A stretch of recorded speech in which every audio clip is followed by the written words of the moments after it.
Це болгарська суперзірка. Це відомий болгарський курорт. А це болгарські бізнесмени, чиї зв'язки ведуть і до покійного лідера групи «Вагнер» Євгена Пригожина, і до голови служби зовнішньої розвідки Росії Сергія Наришкіна. А ще один із них, виявляється, страшенно любить Україну. Ні, не так. Страшенно любить вести в Україні свій бізнес. А Україна, здається, то не сильно і проти такого інвестора. Ми всі давно звикли, що гральний бізнес – це бруд, кеш, міжнародні синдикати, зруйновані долі і нескінченні борги. Але ж на дворі 2026. В нас все ліцензують, за усім слідкують, все перевіряють і усіляко намагаються виштовхати той бізнес на шлях істинний. Ну, принаймні, так відбувається на папері і в численних обіцянках державних діячів. Реальність дещо інакша.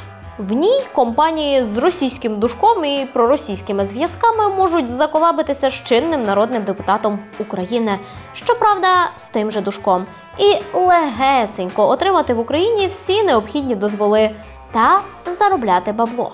І ніякі Служба безпеки, РНБО, Плейсіті і ще купа різних дуже серйозних, коли їм це самим треба, установ і слова кривого у їхній бік не скажуть. Всім привіт, я Віка, ви на Бігус.Інфо, і, як ви зрозуміли, сьогодні ми говоримо про ігорку.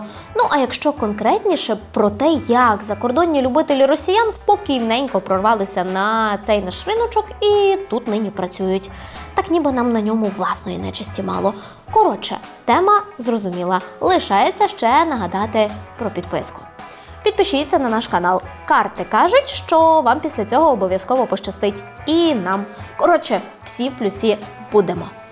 Ну що, переконала? А тепер починаємо.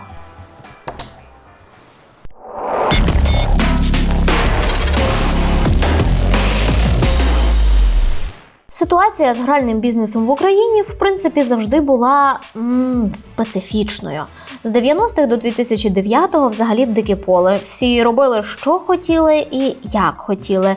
Регулятори ніби як і були, але кожен відповідав за своє. Мінфін за ліцензії і перевірки, податкова за податки, місцеві органи самоврядування за розміщення. У 2009-му у залі гральних автоматів у Дніпрі стався вибух. Тоді загинули люди, а згодом гральний бізнес в Україні заборонили в принципі. Ну як? Офіційно заборонили. Неофіційно усе продовжило працювати. Просто в сіру. Когось там періодично накривали правоохоронці, але наступні 11 років усім було ок. З приходом до влади президента Зеленського у його команди з'явилось непереборне бажання повернути гральний бізнес, але зробити його білим, пухнастим і прибутковим. Ми мали б заробити купу грошей, які хотіли направити на підтримку культури, охорони здоров'я, інфраструктурних проєктів та розвиток регіонів. В Офісі президента створили робочу групу з розробки закону про легалізацію азартного ринку. Вже тоді все пішло кудись не туди. Бо у процесу, який тільки розпочався, з'явився свій смотрящий – латвієць Борис Баум, який до цього працював з російсько-українською групою VS Energy. До самої групи ми ще повернемось. Баума привів один з наближених до Зеленського топів. І в результаті в ОП вирішили, що нову структуру очолити має саме він. Призначати його збиралися дуже по-українськи, без конкурсу і відповідної процедури. Буде така можливість, буде дуже гарно. Але не склалося. Улітку 20-го новий закон про азартні ігри ухвалили і відповідно створили і регулятора – КРАІЛ. Комісію з регулювання азартних ігор та лотерей. Але очолив її не Баум, що, втім, позитивно на новоствореній структурі так і не позначилося. Вже за кілька місяців одного з членів КРАІЛ ловлять на хабарі у 90 штук баксів за обіцянку безпроблемного отримання гральної ліцензії. У розпал повномасштабного вторгнення у березні 22-го КРАІЛ додумався видати ліцензії для компанії 1xBet. На той момент тільки лінивий не говорив про те, що це російський бізнес. Після скандалу ліцензію 1xBet анулювали, але скандали з країл тільки продовжувалися. Аж допоки у 24-му керівника країл не накрило ДБР за підтримку роботи російського онлайн-казино, власники якого фінансували війну.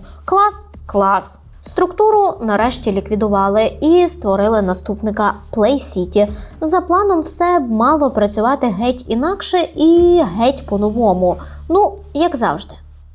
Втім, воно й дійсно ніби як запрацювало і зарухалось. Play City зайнявся обмеженням доступу до азартних ігор військовим. Почалися масові блокування, онлайн-казино, чималі надходження у бюджет як від ліцензій, так і від податків. Нарешті почали штрафувати за заборонену законом рекламу казино у блогерів. Збоку почало виглядати так, що у нас нарешті з'явився регулятор грального бізнесу не лише на папері. Цю думку посилила і цікава минулорічна історія. Тоді у медіа гучно пронеслися новини про відкриття нового казино у Києві. 500 мільйонів гривень інвестицій, найсучасніше обладнання, столи, автомати та рулетки світових брендів. Коротше, розмах Вегасу не менше. Цим проєктом інвестор прагне передати свою багаторічну міжнародну експертизу, а також підтримати українську економіку. В Ніко-5 також визнають, що інвестиції в азартний бізнес під час дії воєнного стану мають підвищені ризики. Слухайтесь в це, передати свою експертизу, підтримати українську економіку. В такі моменти хочеться ж прямо підійти до інвестора Георгія Папаски, обійняти його і сказати «Дякую, Георгій, Україна вдячна вам за підтримку». Але, ми ж не вчорашні з вами, правда? За красивими словами були, схоже, геть некрасиві наміри, а ще величезні проблеми, як оті танцюючі фонтани Беладжо у центрі Вегасу. Найпроблемнішим моментом стала локація. Бачите, відкривати казино інвесторам хотілося не або-де, а в готелі «Прем'єр-Палац» у центрі Києва. Ні, для хорошого діла було б геть не шкода виділити місце, але ж от у чому біда. Ця розкішна розкіш зі СПА і часто непересічними відвідувачами – російський актив. І з грудня 22-го він перебуває під арештом. За даними правоохоронців, готель контролюють 3 російських бізнесменів з так званої Лужниківської групи. Так, це та сама VS Energy, чиї інтереси, по суті, і представляв згаданий вище Борис Баум.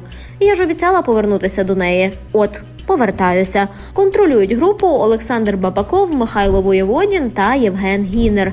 Бабаков – заступник голови Російської Держдуми, який у 2014-му голосував за анексію українського Криму, а у 22-му – за анексію Запорізької та Херсонської областей. Воєводін, за даними Інтерполу, так званий злодій в законі. Гінер тісно зав'язаний з російською держкорпорацією «Ростех», яка, серед іншого, розробляє технології для оборонки та виробляє військову техніку. У лютому 23-го наш колега Михайло Ткач розповідав, що попри такий шлейф і заповнюваність у 2-5%, готель продовжує свою роботу. Працює він і нині. Тут іноді можна зустріти і топ-правоохоронців, і навколо політичних діячів, що, погодьтесь, доволі дивно. Втім, у судах і досі розглядається справа щодо націоналізації активів Лужниківської групи в Україні. Зокрема, і цього готелю. Але поки, на жаль, безрезультатно. Чому казино мало бути саме тут? Можна припустити, що через 5 зірок і вже наявну інфраструктуру. Ще до початку повномасштабного вторгнення саме тут відкрили одне з перших після легалізації грального бізнесу в Україні – казино. Однак протрималося воно недовго і у травні 24-го оголосило про банкрутство. Тож вже за рік на місце збанкрутілого казино у Прем'єр-Палаці націлилися одразу 2 свіжо зареєстровані в Україні компанії, які виводять на одного інвестора – громадянина Болгарії Георгія Папаски. Так, це той самий, який хотів підтримувати українську економіку. Це прагнення підтримки було в Папаски, схоже, аж настільки сильним, що він кинувся все організовувати і облаштовувати ще до отримання офіційних дозволів. Навіть обладнання закупили. Перші іноземні інвестиції з Болгарії вже були зроблені попри продовження воєнних дій та політичну, правову та економічну невизначеність в країні. Близько 140 мільйонів гривень інвестовано у формі акціонерного капіталу українського підприємства. Здійснено оплати за оренду приміщення, закупівлю обладнання, підготовчі будівельні роботи. Зайшли гучно, з масштабним фінансуванням і заявами про Вегас. Хто взагалі від такого відмовляється? Але Play City відмовило. Через що? Через локацію. Тут анулювали документи, видані раніше прем'єр-палацу через пов'язаність з росіянами. Ну а далі вже відмовили і болгарам у ліцензії на казино, бо ж в заявленому ними готелі робити цей бізнес більше не можна було. Звісно ж, були суди і спроби врятувати цей стартап, але не вийшло. 1,5 місяці тому суд визнав відмову Play City законною, чим поховав надію на казино в прем'єр-палаці. Ну, принаймні, поки що. Поки неслася вся ця історія, колеги нарили чимало цікавого на самого Попаски. Якщо на кілька годин зануритися у болгарські медіа та місцеві бізнес-реєстри, то можна дізнатися, що Георгій Попаски нині вважають ледь не босом усього грального бізнесу у Болгарії. Разом з братом Волтером вони успішно розвивають гральну імперію. До слова, Волтер отримав реальний вирок за фінансування замовного вбивства свого бізнес-конкурента. Нині ж, серед іншого, Попаски, за даними медіа, контролюють Вінбет – компанію, яку вважають лідером болгарського грального ринку, та місцевого оператора азартних ігор Інбет. Солідно? Так. Але ми ж тільки почали. Бекграунд братів Попаски виявився максимально аварійним. Десь на рівні тих самих власників прем'єр-палацу. Для початку варто сказати, що сфера грального бізнесу Болгарії специфічна. Роками нею, за даними місцевих ЗМІ, заправляв такий собі Васил Бушков. Він один з найбагатших людей країни, а ще один з агентів впливу Росії у Болгарії. Ще у 21-му він потрапив під санкції в США за системний підкуп чиновників, привласнення державних активів та спробі створення каналу впливу росіян на болгарських урядовців. Санкціям передувало масштабне розслідування болгарської прокуратури щодо керування злочинною організацією і ухилення від сплати податків. Гральний бізнес приносив аж стільки, що, за даними слідства, Бушков щодня платив керівнику комісії азартних ігор, щоб той анульовував ліцензії конкурентів. Є ще кілька важливих моментів. Перший. Бушкова називають близьким до голови служби зовнішньої розвідки Росії Сергія Наришкіна. Коли у 20-му розпочався кіпіш з кримінальною справою, Бушков з Болгарії втік у Емірати і там переховувався. За словами колишнього віце-прем'єра Болгарії Валерія Симеонова, саме Наришкін просив арабську сторону звільнити Бушкова, якого затримали в Еміратах на вимогу Болгарії. Другий. Болгарські ЗМІ пишуть про зв'язок Бушкова з колишнім міністром спорту Болгарії Радостіном Васильовим. Також Бушкову закидали фінансування партії Васильова, але ці закиди обидва спростовували. Васильов – це щось типу Бойка в українському парламенті, в сенсі з проросійськими налаштуваннями. Відзначився тим, що закликав припинити допомогу Україні і хотів зустрітися з Путіним поговорити про газ. І третій. Зрештою, за 3 роки Бушков повернувся в Болгарію і пішов під суд. Нині він активно триває. За матеріалами того самого слідства, з телефона Бушкова дістали фрагменти переписок з керівником ПВК «Вагнер» Євгеном Пригожиним. Зокрема, ділового характеру. Слідчі навіть знайшли їхній спільний гральний бізнес у тимчасово окупованому Криму. Нащо я розповідаю про цього Бушкова? Бо з братами Попаски в нього дуже міцний зв'язок. Настільки, що, за даними болгарських ЗМІ, нинішня імперія Попаски буквально зайняла місце імперії Бушкова. По-перше, Попаски викликають свідчити на суди Бушкова, де сам Бушков для чогось розповідає про їхні ідеальні стосунки. По-друге, Волтер Попаски нині володіє футбольним клубом ЦСКА «Софія», власником якого свого часу був хто? Правильно, Бушков. По-третє, Георгій купив помпезну історичну будівлю в центрі Софії у Бушкова, цим самим врятувавши її від конфіскації слідством у того самого Бушкова. І по-четверте, Попаски теж закидають фінансування партії Васильова. Так, того самого проросійського болгарського екс-міністра. Георгій Попаский знайомий із Радостіном Васильовим у зв'язку з їхньою діяльністю у сфері спорту. Водночас Георгій Попаский та Радостін Васильов не перебувають у дружніх, партнерських або інших особливих особистих чи ділових відносинах. Георгій Попаский, а також пов'язані з ним компанії, ніколи не фінансували політичні партії Радостіна Васильова, його виборчі кампанії чи будь-яку іншу політичну діяльність. Загалом все логічно. Власнику імперії довелося віддатися болгарському правосуддю. Ну, але справу хтось має продовжувати. Схоже, ця роль і випала братам, оскільки саме їхні компанії серед тих, що одразу зайняли нішу Божкова. Один от з цих братів вирішив підтримати економіку України. Ага. Між Георгій Попаский та Василом Божковим у минулому існували ділові відносини, які були припинені. Станом на дату надання цієї відповіді Георгій Попаский не підтримує з Василом Божковим жодних ділових, партнерських, дружніх, особистих чи інших контактів і не має будь-якого стосунку до його діяльності або особистих зв'язків. Також повідомляємо, що Георгій Попаский не знайомий із Сергієм Наришкіним, Євгеном Пригожиним чи іншими згаданими у вашому запиті громадянами Російської Федерації. Будь-які твердження або припущення щодо існування таких зв'язків не відповідають дійсності. Ніби нічого не забула. Бачить Бог, я намагалась коротко. А тепер давайте підсумуємо. Отже, ми маємо таку собі болгарську кримінальну бізнесову імперію, яка до того ж планомірно несла руський мір в Болгарію. Водилася з Наришкіними і Пригожиними, а ще фінансувала політиків, які закликали припинити допомогу Україні. Лідер цієї імперії роками переховувався, аж поки не повернувся на батьківщину і віддався правосуддю. Ну а гральна ніша опинилася в руках його давніх товаришів, знайомих, друзів, не знаю, як хочете, так і називайте ці ідеальні стосунки, з теж дуже темним минулим. І от один з цих друзів їде в Україну з наміром підтримати нам економіку і вирішує запустити казино в київському центрі руського міра, готелі «Прем'єр-Палац». Але йому це зробити не дають. Все? Ура-ура? Ага, звісно. Бізнес цих людей в Україні цвіте і пахне.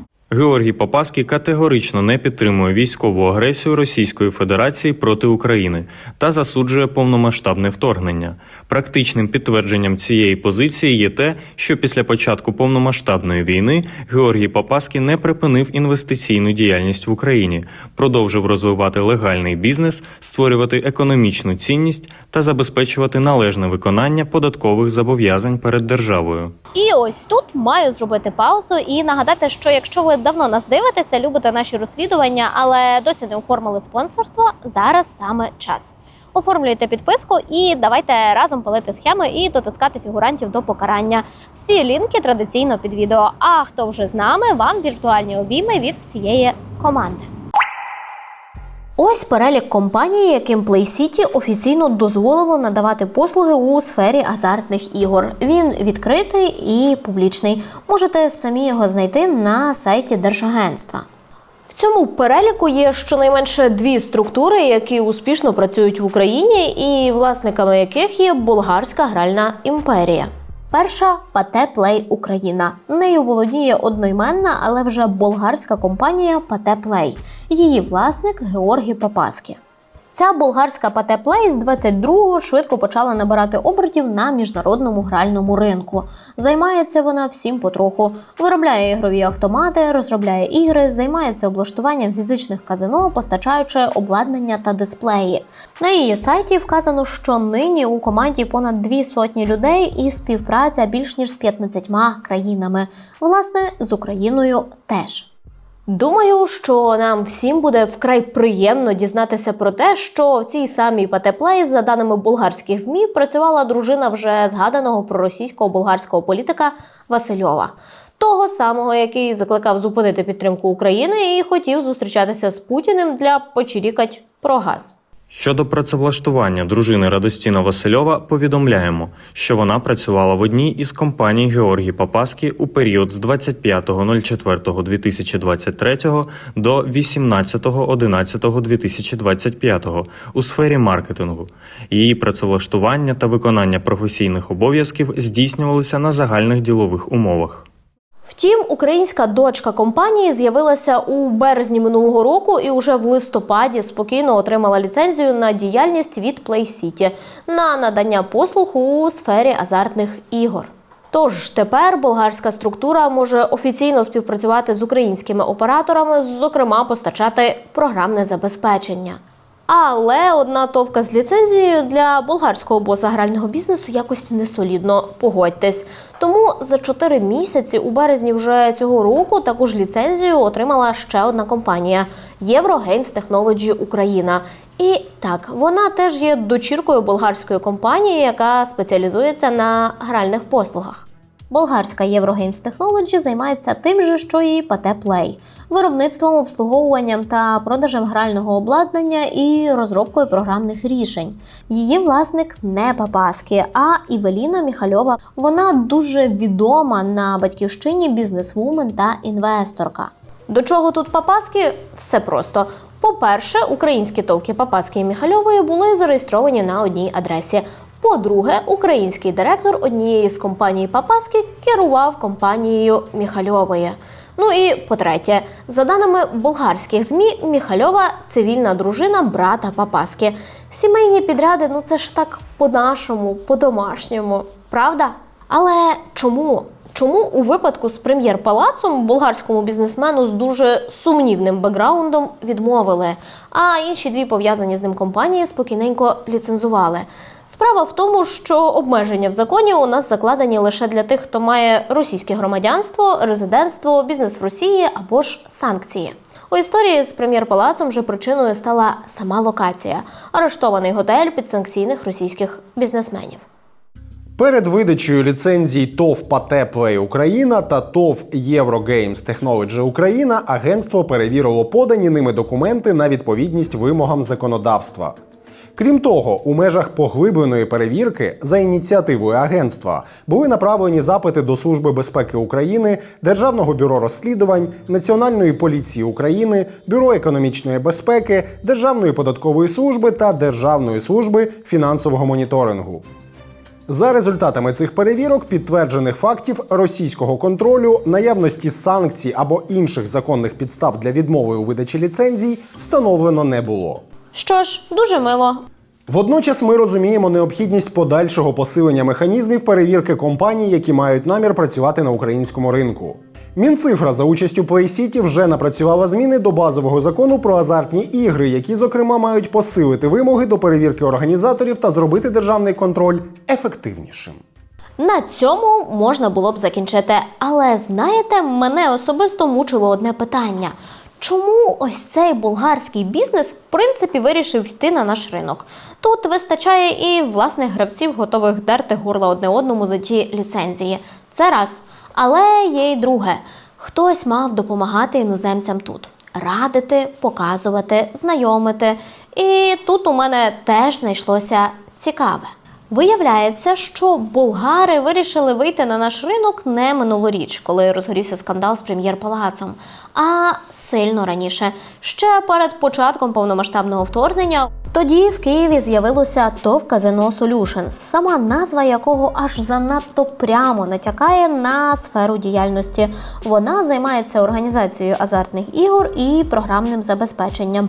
Ліцензії немає, але володіє торговою маркою BetMatch. Під цим брендом є платформа для ставок. Зареєструвалася ця товка, звісно ж, за тією самою адресою, де в подальшому поселиться і ще одна фірма Папаскі. Що й не дивно, бо в болгарського бізнесмена в цьому Казино Солюшнс 50%. Інша ж половина у фінансової компанії Stream Invest. І її ми аж надто добре знаємо. Бо вона неодноразово фігурувала в схемно-будівельних історіях, пов'язаних з девелоперським бізнесом обраного від ОПЗЖ нардепа Вадима Столара. Ну і належить вона людям з оточення Столара. Тобто, незадовго до початку повномасштабки болгарський бізнес з проросійськими зв'язками запартнерився в Україні з бізнесом не менш проросійського політика, який нині, завдяки контролю над цілою групою народних депутатів, чиїх голосів часом дуже бракує монобільшості, має своєрідний карт-бланш на все, що йому заманеться. Просто нагадаю, що перший рік Великої війни Столар, за даними «Української правди», провів на Лазуровому узбережжі Франції. Тут в Україні велося розслідування по діяльності його бізнесу, зокрема і по зв'язках з російськими грошима та співпраці з Віктором Медведчуком. А ще парламент ніби як збирався позбавити його депутатського мандату. Втім, як нам тоді вдалося з'ясувати, частки в пов'язаних зі Столаром бізнесах магічним чином перекочували до рук не чужих для Офісу президента людей. Далі він повернувся в Україну і мандат зберігся, обшуки та розслідування припинилися, а кордон відкрився для Столара. Він чи не єдиний з нардепів, хто безперешкодно виїжджає з країни. У 2021 році в межах підготовки потенційного інвестиційного проекту було створено відповідну юридичну особу. Водночас запланований проект фактично не був реалізований. Відповідно, заплановане партнерство не набуло практичної реалізації та не отримало подальшого розвитку. Окремо повідомляємо, що ані товариство, ані Георгій Попаски не володіють інформацією, яка б підтверджувала належність акціонерного товариства, закритий недиверсифікований венчурний корпоративний інвестиційний фонд «Стрім-Інвест» Вадиму Столару або особам із його оточення. Георгій Попаски не знайомий із Вадимом Столаром, особистих або ділових зустрічей із ним не мав. І от в булгарських партнерів, у яких через надмірну нахабність не вийшло взяти на абордаж Прем'єр-палац, тепер, схоже, все теж налагодилося. Настільки, що вони продовжують розширюватися. Місяць тому зареєстрували ще одну ТОВ – ПАТЕ «Плейтек Україна». З нетерпінням чекаємо на її активний розквіт. О, до слова, ще прикольний момент. Знаєте, хто відповідає за український напрямок в материнській компанії ПАТЕ «Плей»? Дивне питання, звісно, бо звідки б вам оте знати. Марина Сандік. Ось її фото. Знаєте, де дівчина працювала раніше? З 2012-го і аж до 2020-го трудилася в скандальному «Укрбуддевелопмент». Так, тому самому будівельному гіганті, який кинув на квартири Нацгвардію, через що судили його бенефіціара Максима Микитася. Юридичним напрямком Укрбуду в той же самий час завідував нинішній заступник керівника ОП Олег Татаров, а структури Столара були їхніми багаторічними партнерами. Здається, питань щодо українських зв'язків болгар з сумнівною репутацією в мене більше немає. Ми продовжуємо також нашу цілком справедливу роботу щодо різних осіб, які пов'язали себе з Росією. Ця цитата президента Володимира Зеленського датована липнем минулого року. І тут усе звучить правильно. І справді, у частині спроб боротьби з російським впливом ми поступово намагаємось щось робити. Щось арештовуємо, щось націоналізовуємо, за щось судимося, просимо світ про санкції і продаж арештованих російських активів. Але разом з тим вже 4-й рік ми не можемо продати яхту Медведчука. В арештованих будинках міністрів-тікачів і зрадників якимось чином ночують міністри, які потім стають фігурантами кримінальних справ. Санкції, які ми запроваджуємо щодо певних осіб, закінчуються, і ці особи продовжують спокійно вести бізнес. Ну і пов'язані з росіянами люди спокійненько собі заходять на український ринок, отримують ліцензії, розширюють свій бізнес. Десь ми періодично звертаємо не туди. Ну або ж нам часом допомагають це зробити зацікавлені персонажі зсередини. Дякую, що додивилися ж сюди. Ставте лайк під цим відео і поширюйте його в соцмережах. Так, є ймовірність, що його побачить більше людей, а ми отримаємо якийсь результат, адже розголос працює. Побачимось!